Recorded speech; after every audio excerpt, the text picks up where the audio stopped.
ladies and gentlemen, this is me, Makalesi. I'm going to do a real quick introduction video to the Dogon tribe.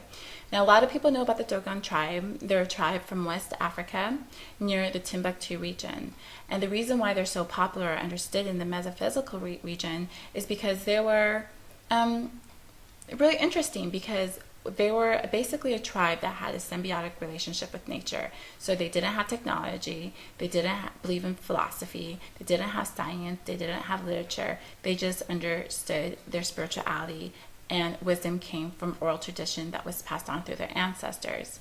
So when scientists and researchers would come through and learn about them, they would always talk about their gods or the ancestors coming from the stars, and they would talk about them coming from Sirius A and Sirius B, and how they knew about the planetary system and the rotation of the sun and how many planets were there, which was interesting because back then there was no way that they would understand that stuff because they didn't have any modern day technology. So a lot of people would just hear this stuff and be like, okay, that's interesting, until modern technology validated that their ancestors' teaching was true. It's because when they would talk about this, everyone kind of knew about Sirius A, but no one knew about Sirius B.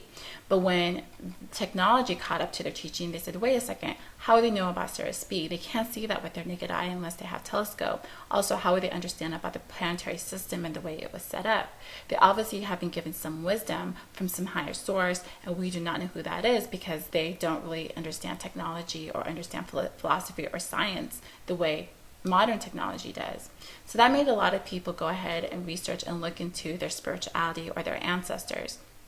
And this is where their story began. So basically, the Dogon tribe believed that their ancestors came from the stars near the Sirius constellation.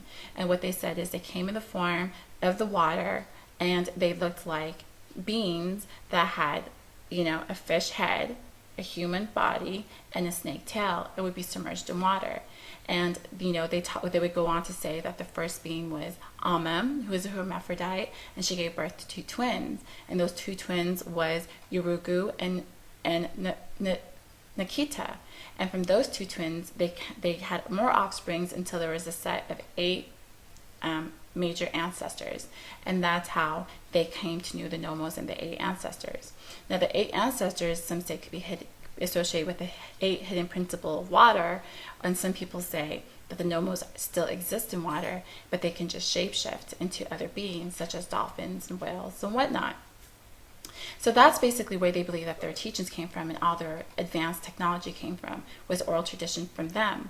Now, the way that this connects into Kemet, which is Egypt, is because the Kemet believe in their original gods, which was called the Oguads, which came from primordial water. Now, I'm not talking about the newer version of the Kemet or Egyptian gods of Osiris and Isis. I'm talking about the ones prior to that, which is associated more with Amun. So if you understand Kemet or Egyptian, you know that they would talk about their gods came from the primordial water and raised from there. And, Amun, if people know who Amun is, he's known as hidden or mysterious or dark. And the reason why he's known as mysterious, hidden, or dark is because he's associated with the water principle or water element. And the water element is also associated with dark energy or dark matter. So the question will come in, if the Nommos and the Ogudads are the same beings, who are exactly the Nichirus? Well, because the Nichirus are believed to be, help with Kemet. Well, the Ogudads and the Nommos, which they're known in the Dogon tribes, are basically a part of Nichirus, but they're a part of Nichirus that were more concentrated in the element of water. So you do have the Nichirus, and then you have the Nichirus that are concentrated in waters, and basically that is what the Nommos is. And so they at one time, it was considered a golden age where all the major ultraviolets had united as one. So you had the Nichirus, the Nommos or Ogudads, you had the Luciferians, you had the Lemites, the Lyrians and the Vegans, and other ultraviolets that all consist together and ruled as one, which is called the golden age. But eventually they all kind of went their separate ways. Now, according to the Dogons, The Nommos, they believe, will come back on this cycle, which is the cycle of Aquarius, which is a fourth cycle, which is the end of a cycle. And they believe that when the Nommos come back, they won't come back in the form that they came originally. They'll come back in a form of humans. And that's what the Nommos believe. Now, it's interesting, just to go back to the original form of the Nommos, which is the fish head, the human body, and the snake tail. A lot of people say that the reason they look like that is because it's an analogy of the sperm. And the sperm is the analogy of a sex cell. Now, the sex cell is interesting because it can regenerate itself into any other of the cells. And it's also considered the immortal cell because it can keep regenerating itself into any other cells.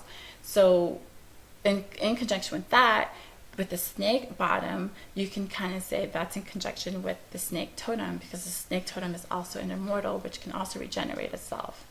But that's basically my quick introduction. The Nommos were introduced by the Dogon tribe from West Africa near Timbuktu. They basically were a tribe that understood astrology, more advanced technology and astrology than modern day. And when people research them, they talk about their gods being the Nommos, who came from the Sirius constellation, came in the primordial water, and came in the form of a hermaphrodite, and were associated with water, which they were considered the Nichirus, a version of the Nichirus.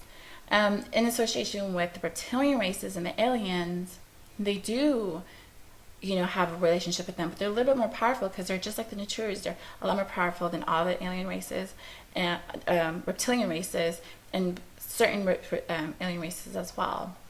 So that's my quick introduction to the Nommos, where they come from, who they are, the association to Kemet, to the Dogon, to the Nichirus, to current day cycle of evolution and ascension. And I'll see you in my next video.